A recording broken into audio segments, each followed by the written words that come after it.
24장 1절에서 13절까지 하겠습니다. 여호수아 24장 1절로 13절 읽습니다.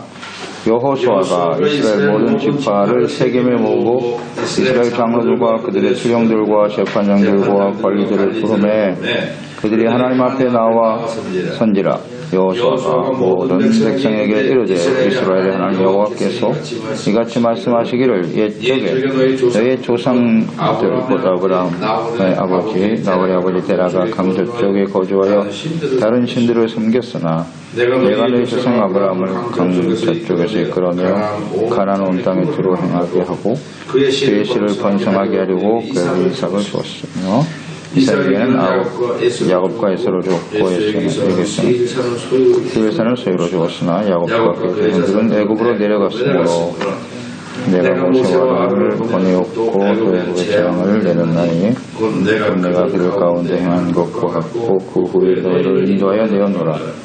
내가 너희 조상들을 애굽에서 인도하여 내어 바다에 이르게 한즉 애굽 사람들이 병과 마병을 거느리고 너희의 조상들을 홍해까지 처음으로 너희 조상들이 나 여호와께 부르짖기로 내가 너희와 애굽 사람들 사이에 흑암을 두고 바다를 이끌어 그들을 덮었나니 내가 애굽에서 행한 일을 너희의 눈이 보았으며 너희가 많은 날을 광야에서 거주하였느니라.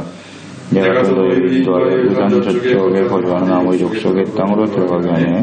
그들이 너희와 싸우기로 내가 그들을 너희 손에 넘겨주매 너희가 그 땅을 점령하였고 나는 그들을 너희 앞에서 멸절시켰으며 또한 모압 왕 십볼의 아들 발락이 일어나 이스라엘과 싸우더니 사람들을 보내어 보올의 아들 발람을 불러다가 너희를 저주하게 하려 하였으나 내가 발람을 위해 듣기를 원하지 아니하였으므로 그가 오히려 너희를 축복하였고 나는 너희를 그의 손에서 건져내었으며 너희가 너의 리고에 이런즉 데리고 주는 데서 아모리 족속과 브리스 족속과 가나안 족속과 헷 족속과 기르가스 족속과 히 족속과 여부스 족속이 너희와 싸우기로 내가 그들을 너희의 손에 넘겨주었으며 내가 왕벌을 너희 앞에 보내어 그 아모리 족속의 두 왕을 너희 앞에서 쫓아내게 하였나니 너희의 칼이나 너희의 활로서 이같이 한 것이 아니며 내가 너희가 수고하지 아니한 땅과 너희가 건설하지 아니한 성읍들을 너희에게 주었더니 너희가 그 가운데 거주하며 너희는 또 너희가 심지 아니한 포도원과 감람원의 열매를 먹는다 하셨느니라. 아멘. 하나님께서 하신 일을 기억하라. 하나님의 은혜를 잊지 말라는 것이죠. 임종을 앞둔 여호수아가 조상 아브라함에게 언약하신 말씀이 어떻게 성취되었는지 또 지금까지의 삶을 이렇게 회고하면서 이 모든 일이 신실하신 하나님 말씀하시고 그 말씀을 반드시 이루시는 하나님께서 함께 하셨고 인도하셨고 이루신 일이다 하는 것을 회고하면서 상기시키고 있죠. 가나안 땅에 정착해서 평안과 또 안식을 누리게 된 것은 하나님의 은혜로 된 것이다. 하나님의 사랑 또 하나님의 능력으로 된 것이기 때문에 그것을 기억하라는 것이고 또 하나는 하나님의 은혜, 하나님의 능력 그러면 또 하나 무엇이 그 원인이 되었을까요? 가나안 땅을 정복하게 된 원인은 또 무엇입니까? 이거 중요한데 이걸 놓치면 안 돼요. 하나님의 사랑과 은혜로 된 겁니다. 능력으로 된 것이죠. 플러스 뭐가 있었어요? 이스라엘 백성들의 믿음과 순종 이거 빼먹으면 안 돼요. 하나님이 아무리 능력이 있으시고 은혜를 베풀기를 원하지만 그 백성들이 하나님의 말씀을 듣고 믿고 순종하지 아니하면 이루어지지 않습니다. 그러니까 하나님께서 계속 기다리시잖아요. 광야 40년 아시죠?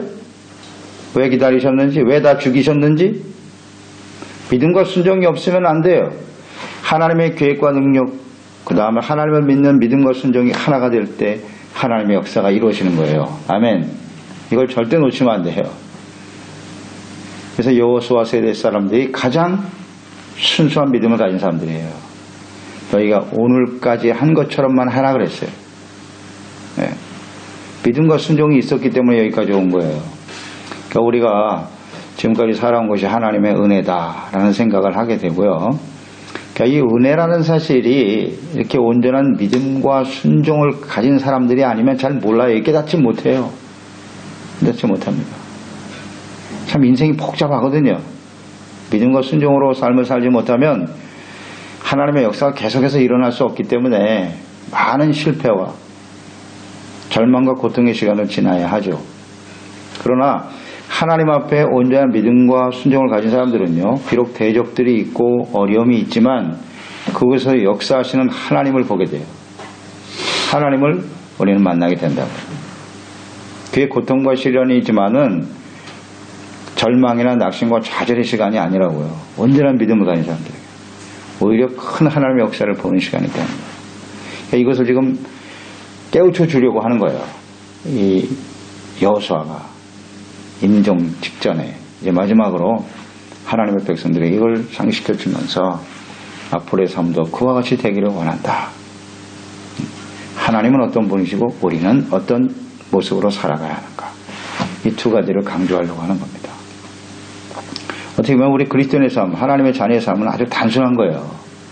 하나님을 알고 그에 우리가 어떻게 반응하느냐만 분명하면 돼요. 하나님에 대한 우리의 태도.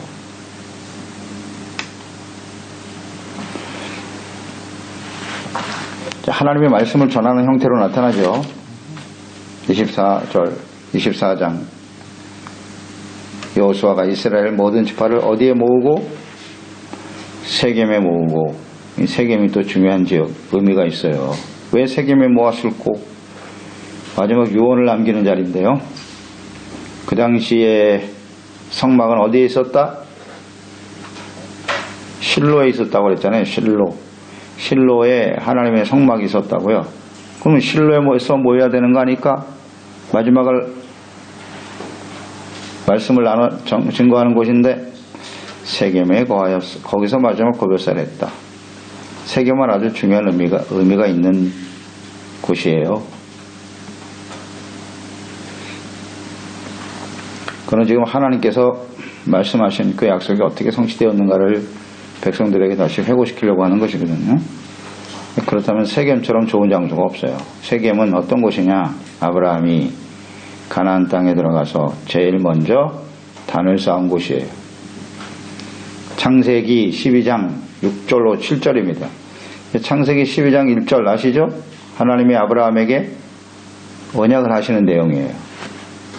내가 있는 갈대우르 땅을 떠나라. 그러면 내가 너로 큰 민족을 이루게 할 것이고, 약속을 주신 자리거든요. 12장이. 그 약속을 받고 갈대우르 땅을 떠나서 지시할 땅으로 가라. 순종하며 갔더니 6절 아브라함이 그 땅을 지나 세겜 땅 모래 상수리 나무에 이르니 그때 가나안 사람이 그 땅에 거주하였더라. 여호와께서 아브라함에게 나타나 이르시되, 하나님이 여기서 나타났어요. 세겜에. 내가 이 땅을 내 자손에게 주리라 하신지라. 자기에게 나타나신 여호와께 그가 그곳에서 제단을 쌓고, 아멘.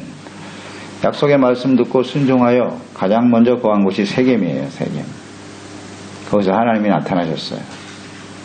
다시 약속을 받았고, 그래서 하나님께 단을 쌓은 곳이다. 그러니까 여호수아는 이걸 정확하게 알고 있죠. 정확하게 알고 있습니다. 여호수아가 아브라함의 역사를 정확하게 이해하고 있다고요. 이게 대단히 중요한 겁니다. 그만큼 여호수아는 많은 시간이 흘렀지만 모세를 통해서 하나님이 주신 그 모든 약속의 말씀들, 이것을 정확하게 알고 있고 깨닫고 있었더라. 그래서 하나님이 말씀하신 내용을 그대로 백성들에게 전하는 겁니다. 그 말씀에 보면 2절로 3절에 여호수아가 모든 백성에게 이르되, 2절 이스라엘의 하나님 여호와께서 이같이 말씀하시기를, 하나님 말씀을 전하는 거예요. 자기 이야기를 하는 게 아닙니다. 하나님이 말씀하신 것을 그대로 백성들에게 가르치고 남깁니다. 조상 아브라함의 아버지 데라가 다른 신을 섬겼다. 우상 섬겼죠. 어떤 사람들인데 조상 아브라함을 이끌어내시고, 우상 섬기던 자리에서 이끌어내시고 택하여 부르셔서 언약을 하셨잖아요. 약속을 주시고 새로운 민족으로 창대케 하고 복의 근원이 되게 하실 것이다. 자, 여기서 우리는 하나님의 주권적인 은혜를 생각하는 거죠. 그걸 강조하고 싶은 거예요. 그 아버지가 우상 섬기던 사람들이었는데 하나님이 그 중에서 뽑아내 약속하셨다. 또 하나 약속은 뭐냐면 그 씨를 번성하게 하려고 이삭을 주었다. 이렇게 했습니다. 씨를 건서. 그 씨라는 의미가 중요하겠죠. 하나님이 택한 언약의 백성들의 씨앗이죠. 그 후손을 의미하는 거죠. 이스라엘. 하나님의 택한 백성들.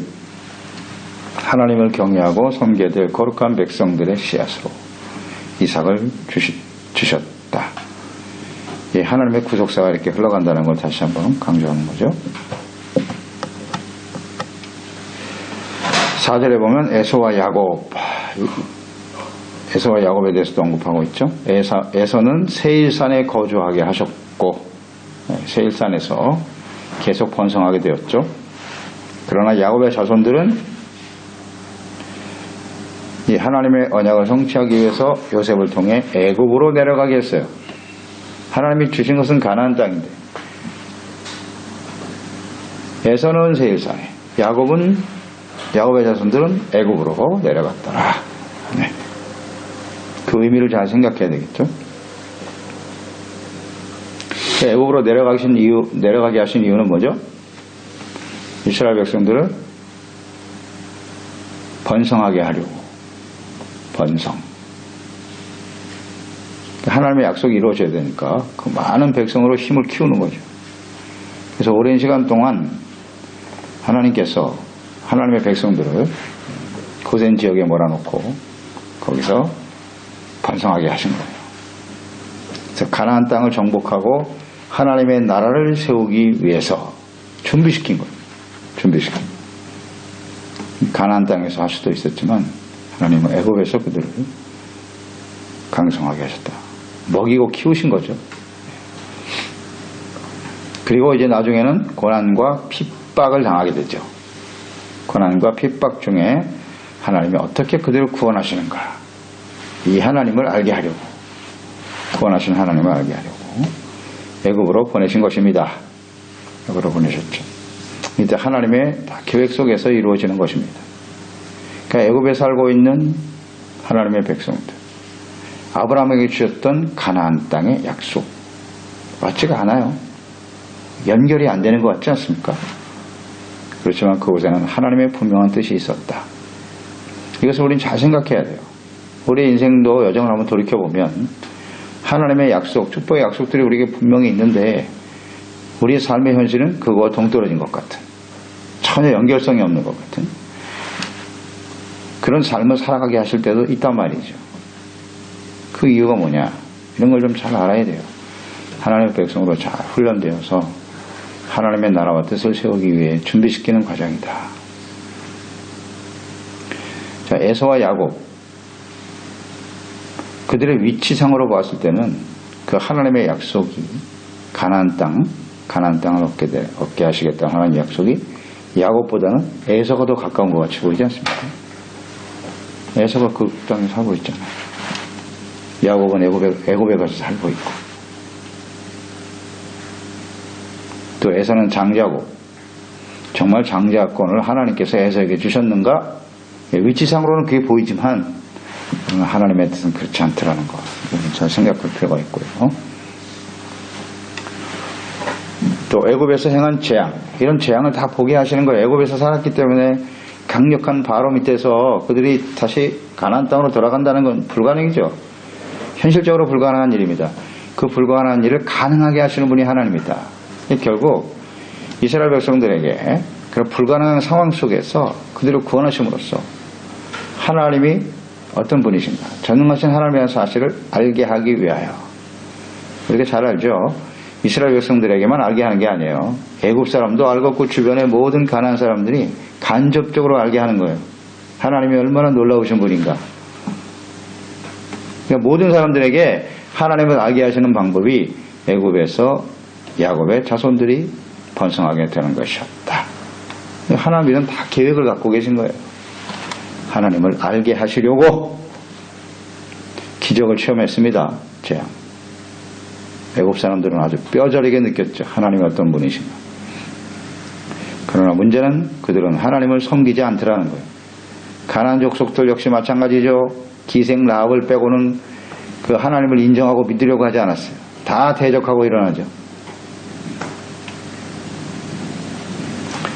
하나님이 택한 백성들, 이 구원의 은혜가 얼마나 소중한 것인가를 알게 하시려고 홍해를 건너는 기적, 광야에서 생활했습니다. 5절로 7절에 나와 있죠.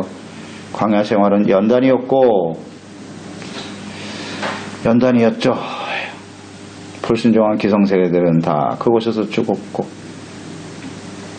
새로운 세대들은 하나님이 그곳에서 연단하시면서 보호해 주셨죠. 보호하심, 연단, 훈련,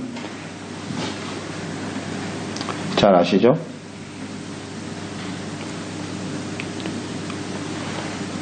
애굽에서 나온 백성들이 광야에서 다 죽었어요. 그들이 죽은 이유는 무엇일까요? 무슨 죄를 지었을까요? 무슨 죄? 고범죄. 이걸 항상 잊지 마세요. 고범죄를 지면 그렇게 돼요. 죄를 짓는 형태는 세 가지다 그랬어요. 생각나시죠? 그릇 범하는 죄. 말씀은 알고 있는데 우리 믿음이 연약해서, 고의가 아니에요. 믿음이 연약해서 짓는 죄가 그릇 범죄라. 또 하나는 부지 중에 잘 몰라서 짓는 죄가 있고, 또 하나가 고범죄거든요. 고범죄는 뭐예요? 하나님 말씀을 알아요. 이게 죄라는 걸 알아. 회개를 안 해. 회개할 의도가 전혀 없어. 그러니까 그들이 왜 광야에서 죽었는고? 죄다. 무슨 죄냐? 이게 죄도 형태를 똑바로 알아야 돼요. 고범죄를 지면 그렇게 되는 거예요. 다 죽는 거예요. 회개를 안 해. 아무리 기회를 줘도 안 하는 거예요. 그래서 40년 동안 하나님이 죽을 때까지 기다렸거든요. 그들이 완전히 다 죽을 때까지. 그 문제는 뭐냐면 그런 시간 동안 그들에게 기회가 주어졌다고 봐야 되는데 회개하지 않았다는 겁니다. 회개하지 않았다는 거예요. 계속 원망불평이야. 그냥 계속 원망불평이야. 이거 정말 광야 생활하면 떠올라야 되는 게 뭐냐? 원망불평입니다. 이스라엘 백성은 뭐 때문에 죽었다? 원망불평 때문에 죽은 거예요. 그 굉장히 무서운 죄입니다. 그게 하나님한테 무서운 죄예요. 그러니까 우리는 항상 감사 찬양하는 사람이 돼야 돼요. 원망불평, 이거 죽음에 이르는 병이에요. 죽음에 이르는 병. 그러니까 자꾸 내 입에서 원망불평이 쏟아지고 있다는 거는 내가 지금 영적으로 죽었다는 거예요. 그렇게 아시면 돼요. 자꾸 상황 설명하려고 하지 말고요. 합리화시키지 말고 내 입에서 원망불평이 쏟아지고 있다는 얘기는 야, 이건 내가 심각하게 병들었구나. 광야에서 죽은 사람들 생각하시기 바랍니다. 감사하라! 주님의 명령입니다.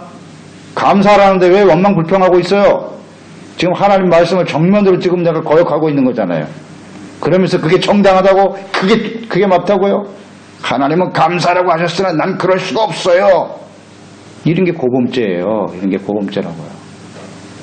감사하라는데 왜 감사를 안 하고 원망불평하고 있어? 그리고 그걸 자꾸 합리화시키고 있고. 이게 정당합니다. 이 굉장히 심각해. 이 광야 생활을 우리는 잘 생각해. 왜 그들이 광야에서 죽었는가? 고범죄입니다. 근데 38년이 지났죠? 38년이 지나고 민수기 생각나시죠? 16장에 보면 고라 사건이 일어나잖아요. 고라. 다단과 아비람. 르우벤 자손들이 일어났잖아요. 모세와 아론 갈아치고 우리가 제사장 되고 우리가 지도자가 되자. 이거 고범죄입니다. 그들 다 죽었어요. 죽었습니다. 하나님 앞에 서라 그랬어요. 나오라 그랬어요. 그럼 그 자리에서 회개를 해야지. 회개 안 합니다. 근데 그들뿐만 아니죠. 그 따르는 백성들이 다 고라와 르우벤 자손들을 따르고 있었어요. 동조하고 있었다고 마음에. 모세와 아론 때문에 우리가 가나안 땅에 못 들어가고 40년 동안 이 광야에서 고생하고 있다고. 생각나시잖아요. 고라가 땅이 갈라졌어요. 주님 말씀했죠. 저 악인의 장막에서 떠나라 그랬어요. 처음엔 다 죽이려고 그랬어요. 하나님이. 왜? 이 이스라엘 백성들이 악하거든요. 하나님 알아요. 이미. 모세와 아론을 떠나고 하나님을 떠나고 있다는 걸 알고 있었어요. 38년이나 지났는데 아직도 정신을 못 차리고 싹 죽여버린다 그랬어요. 그러니까 모세가 하나님, 그 몇몇 사람이 잘못한 것 가지고 다 죽이시면 되겠습니까? 그래? 하여튼 악인의 장막에서 떠나게 하라. 그 사람들이 떠났어요. 갈라졌잖아요. 땅이 쫙 갈라지고 들어가 버렸잖아요. 그때 사람들이 뭐라 그랬어요? 두려워했죠. 이제 두려워했는데 하나님을 두려워한 게 아니라 뭘 두려워했어? 야, 나도 저 땅속에 빠져 죽는 거 아니야? 상황을 두려워하더라고. 하나님을 두려워하는 게 아니라. 그러다가 뭐라 그랬어요? 백성들이 회개하고 돌이켰다? 아니에요.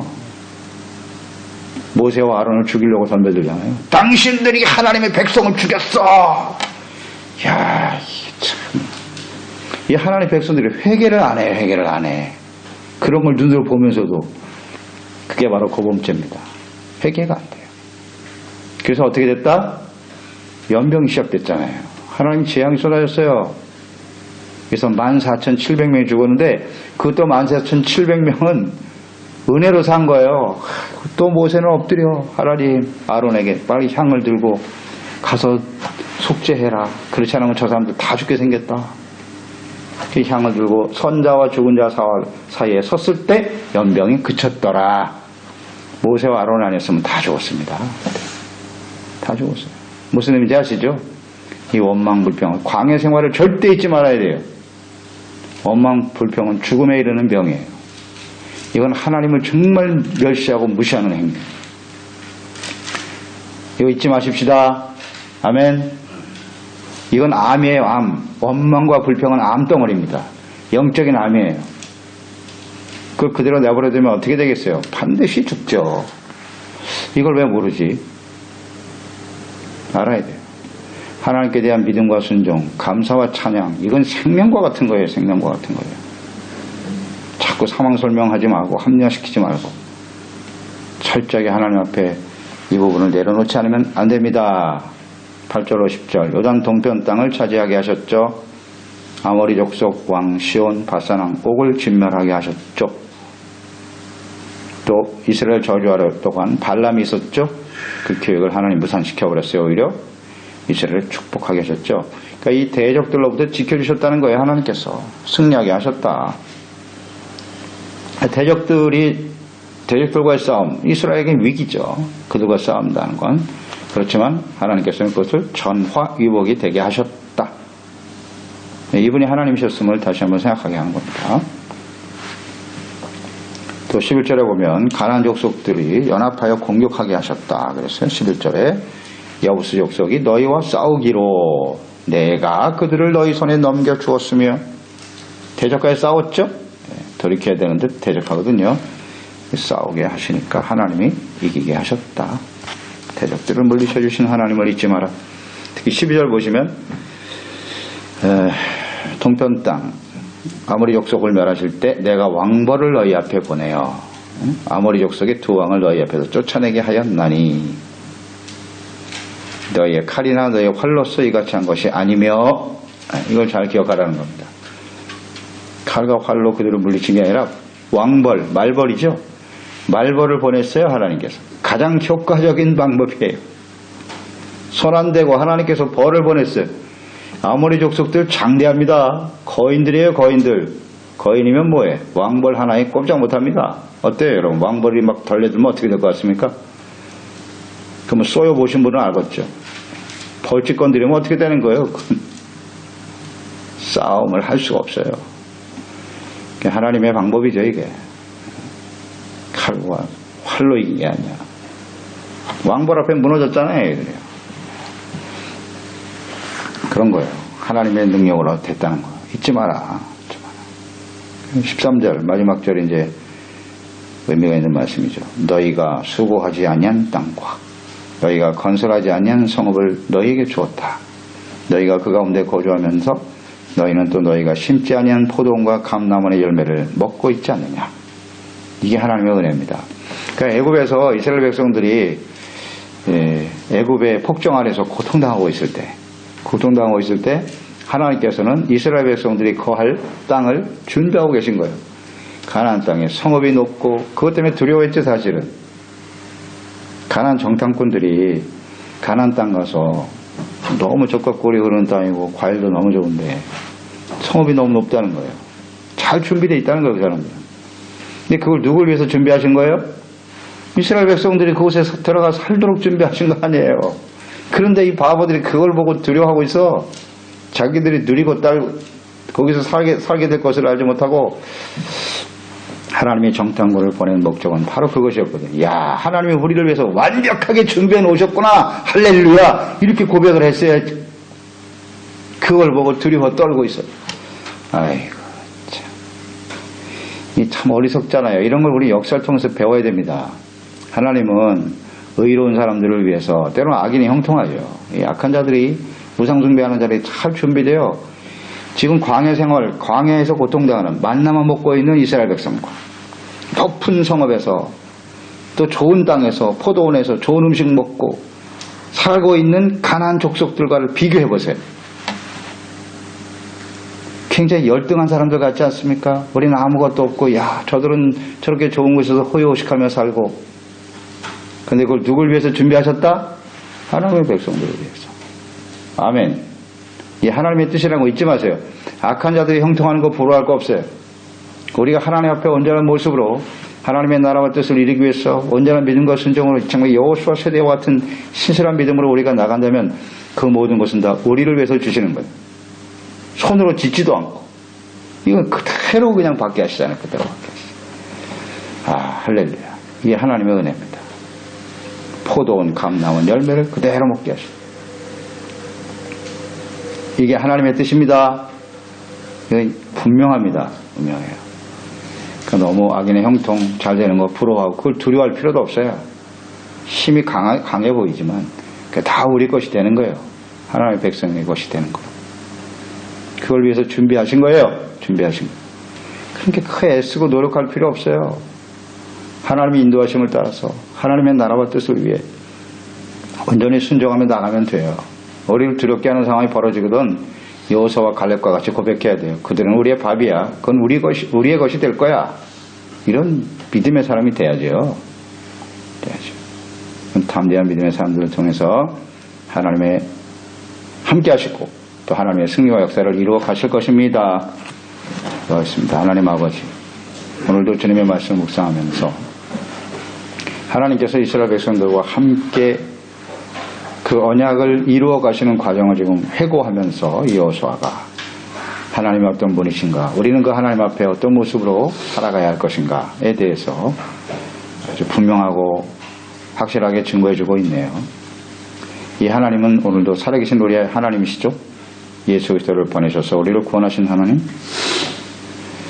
그 이후에 우리의 삶의 모든 것을 하나님이 계획하시고 섭리하시고 인도하고 계시는 하나님이심을 믿습니다. 비록 우리의 삶, 그리스도인의 삶의 여정이 끊임없는 영적 싸움과 또 하나님의 나라를 건설하기 위해서는 우리의 헌신이 요구되지만 하나님은 언제나 하나님이 택한 백성들, 구원하신 하나님의 백성들과 함께 하시고 그 언약하신 말씀을 이루어 가십니다. 우리가 해야 할 것은 크게 힘쓰고 수고해야 될 것은 하나님의 말씀을 듣고 믿고 순종하는 일이겠죠. 이 일을 우리가 온전히 마지막 순간까지 주님과 함께 이루게 하심으로써 세상이 힘이 강하죠. 강하고 훨씬 더 우리보다 강력해 보이지만 하나님은 그들을 우리의 밥이 되게 할 것이고 이런 위기의 상황들이 오히려 전화위복되게 하시고 하나님의 살아계심을 알게 하고 증거하는 기회가 될 줄로 믿습니다. 이와 같은 편함없는 믿음과 순종으로 주님을 따르는 저희들이 되게 하여 주시옵소서. 예수님의 이름으로 기도드렸나이다. 24장 1절에서 13절까지 하겠습니다. 여호수아 24장 1절로 13절